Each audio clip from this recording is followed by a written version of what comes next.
Natacha started dancing wildly on top of the bimini, unprovoked. Apart from the music playing, she had not drank or consumed any happy drugs, and her magnetism was full on.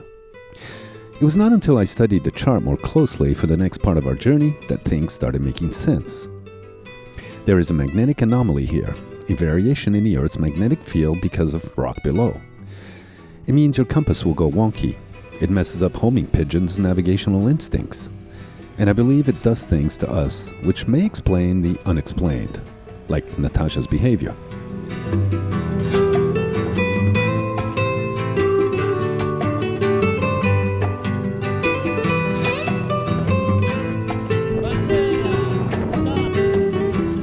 And now looking back, there's more evidence of the magnetic anomaly. People here are just extremely friendly. They smile all the time. Big fish.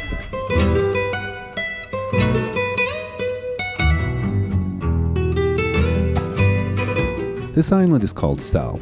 I assume it's because salt is harvested here. There seems to be little natural resources here apart from salt and fishing, but the island is pretty populated. The town of Palmeira is home to fishermen and the commercial port where all the island's goods come in.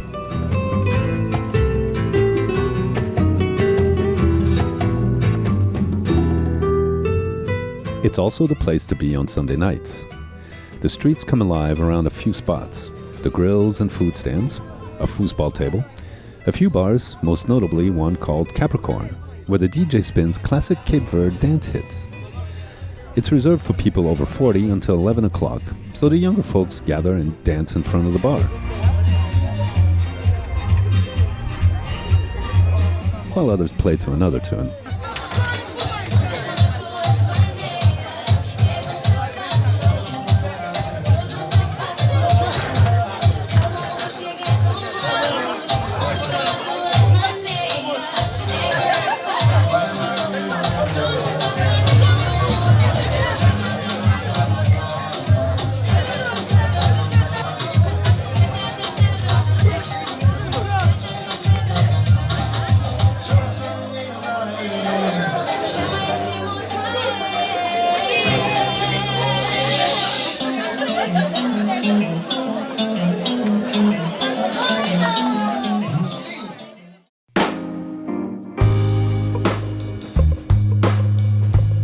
In the morning, I went to check in at the police station.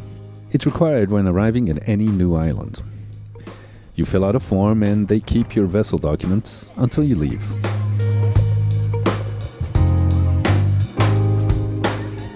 Nat, of course, had made friends. She'd caught a pretty big fish. We wanted to buy swordfish steaks, but it was all going to Santa Maria, the town with all the big hotels and resorts.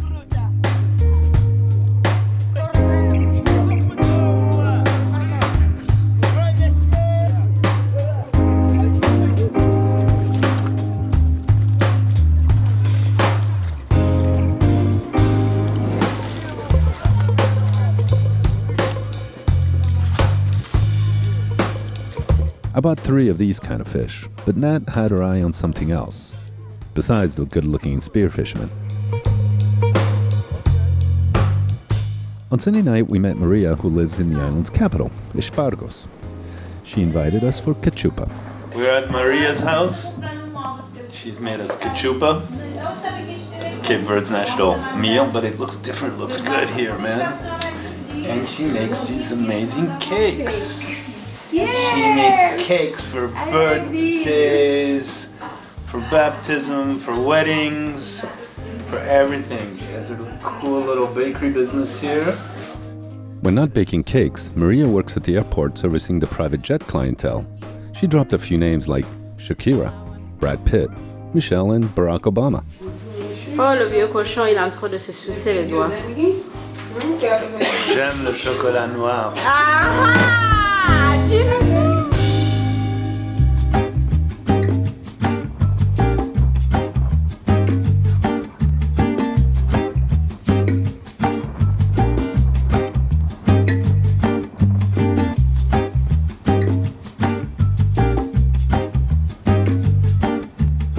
We were quite full thanks to Maria's hospitality and went for a walk about town. Nat Natacha now flirting with the military. And we made friends who shared some of their Bob Marley wisdom.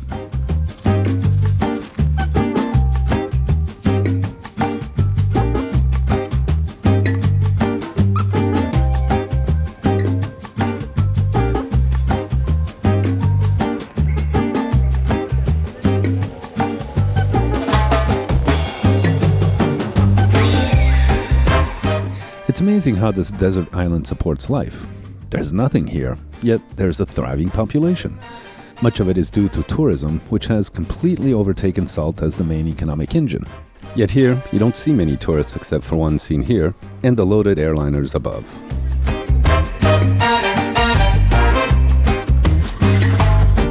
We hopped in an aluguer, or shared taxi, the popular form of transportation.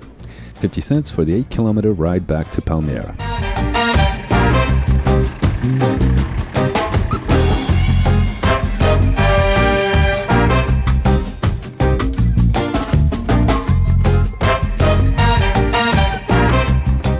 On the way to the port, I said hello to a man who'd had taken a picture a few days ago.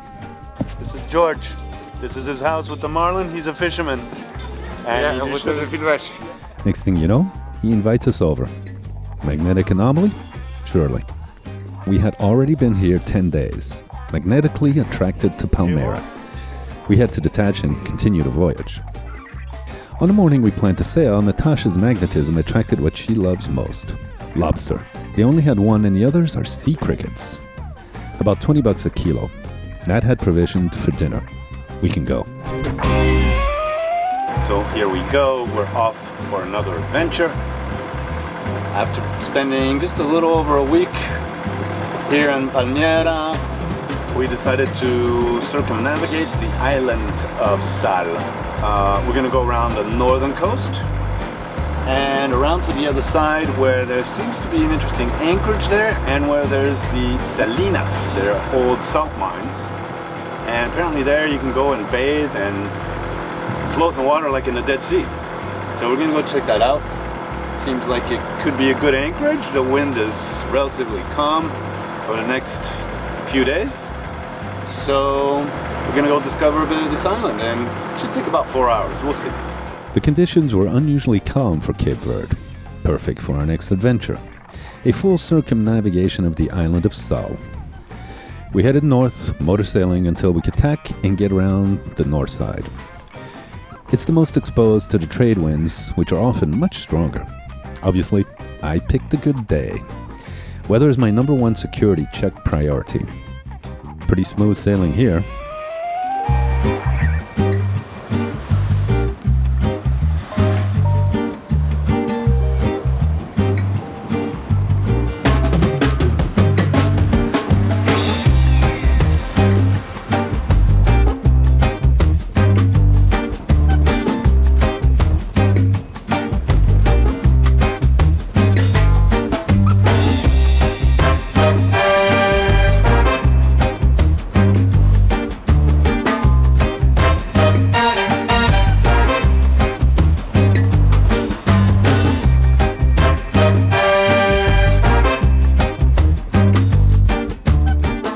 To think we started motoring, wind in our faces, then upwind at close reach, then steered to a beam reached, and finished wind at our backs with hardly any waves. I'm getting better at sailing in Cape Verde. Want a good day sailing? Pick a good day. We also picked a good day to anchor in this spot. I looked it up on the charts and Google Maps. It looked like you could anchor here, but no one talked about it. Now I can confirm that in the right conditions, this is a great anchorage. So here we are at anchor. Nice little bay. There's a gentle swell that's coming in, but I think it'll do. Saw some guys on shore who waved me to the good spot to drop. It's always cool to seek advice from locals. Went around, he said, no, go back. And then he saw me getting ready to put the anchor, and the guy's like, put it down now, put it down now. And that's what I did. And here we are at Pedra Lume. This is the old salt mines, and right now there's like some big trimaran there or something. And the salt mines are over there. I'm gonna go check that out tomorrow.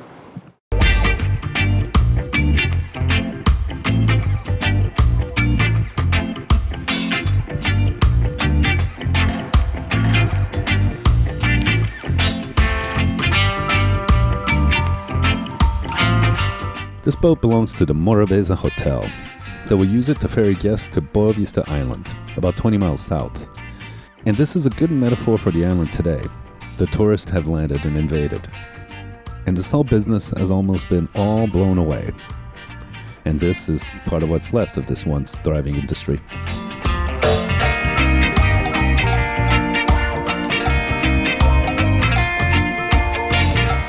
The salt is gathered from a large crater not far in the distance. It was transported by cable car to be loaded in boats and shipped away.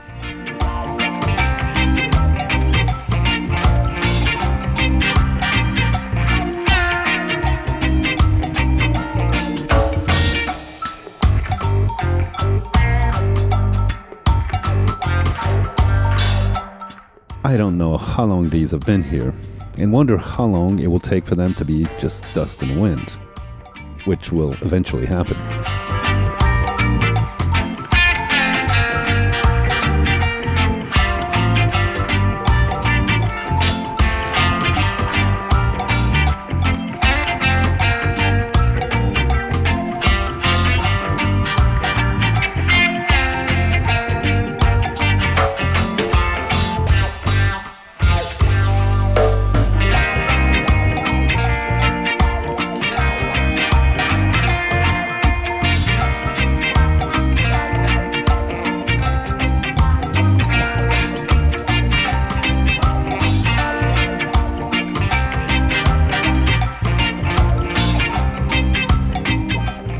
I was very hungry. We had not eaten all day, and dinner was alive and well and waiting back on Galapa.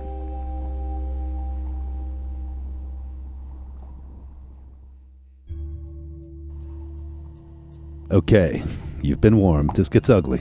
I've taken care of langosta before, but never these creatures. I had to improvise, so for those who are squeamish, don't look.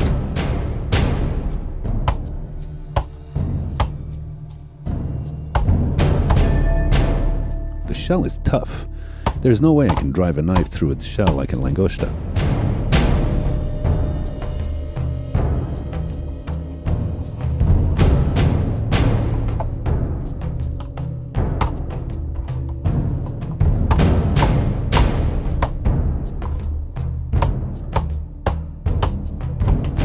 I've never taken pleasure in killing creatures apart from flies, mosquitoes, and cockroaches. Never burnt ants with a magnifying glass as a kid. And these creatures are basically sea roaches. No matter what, if we want a delicious lobster dinner, someone has to do the killing. Nat simply said to me, I had some murdering to do. I have to get me a machete. It would work much better.